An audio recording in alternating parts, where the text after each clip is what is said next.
Everyone saw the bruises on her wrists, but no one expected who would step out of the sunlight to face the men who caused them. And when he spoke her name, the entire training yard fell silent. Cadet Lila Warren had barely taken her place on the sun-bleached gravel when the insults started again, sharp, mocking whispers from three soldiers who towered over her.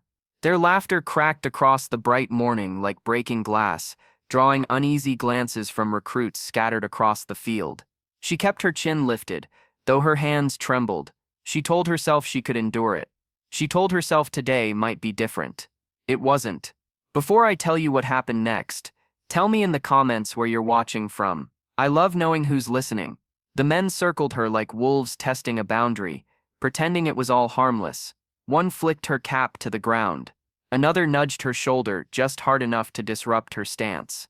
The third leaned in, voice low, cruel, dripping with the kind of confidence that came from thinking no one would ever challenge him. Lila's breath tightened in her chest. Heat gathered behind her eyes. She felt the sting of humiliation, and the heavier sting of remembering she couldn't tell anyone. Not yet. Not until she proved she belonged here. She thought she'd never see him again. She was wrong.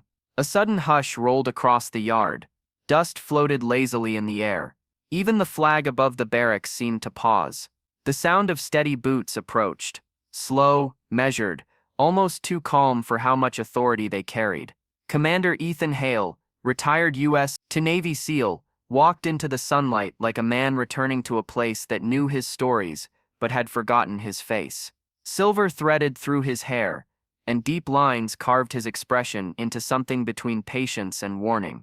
He glanced once at Lila, and the faintest flicker of recognition darted across his eyes. The bullies didn't notice. Not yet. One shoved Lila again, harder this time, sending a small cloud of dust spiraling around her boots. That was when Ethan stopped walking. The yard shifted, conversations died.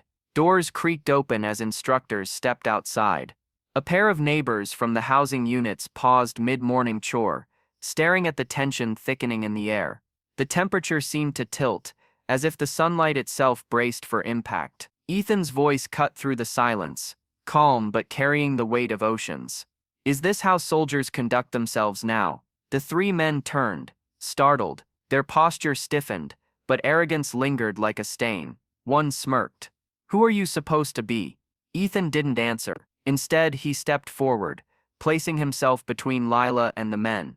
A breeze stirred loose gravel at his feet. Lila felt her pulse hammering, her throat closing. Why would a man like him, someone she once secretly admired during a training seminar years before, stand up for her now? Pick up her cap, Ethan said softly. No one moved. What happened next unfolded so swiftly, the onlookers barely had time to blink. Ethan redirected the first soldier's attempt at intimidation with a single precise twist of the wrist, a movement so fluid it looked almost effortless.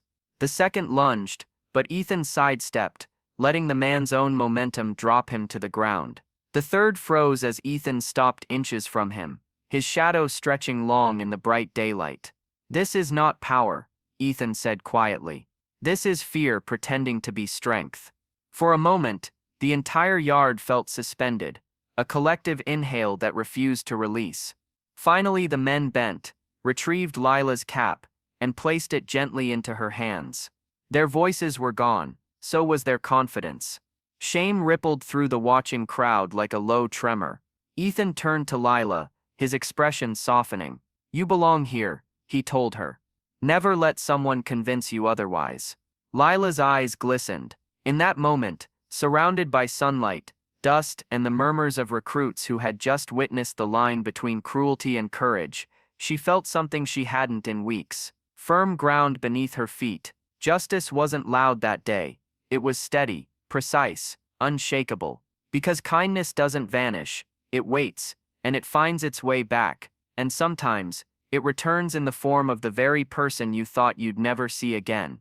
If this story moved you, tell me your thoughts in the comments, and subscribe for more powerful daytime stories like this one.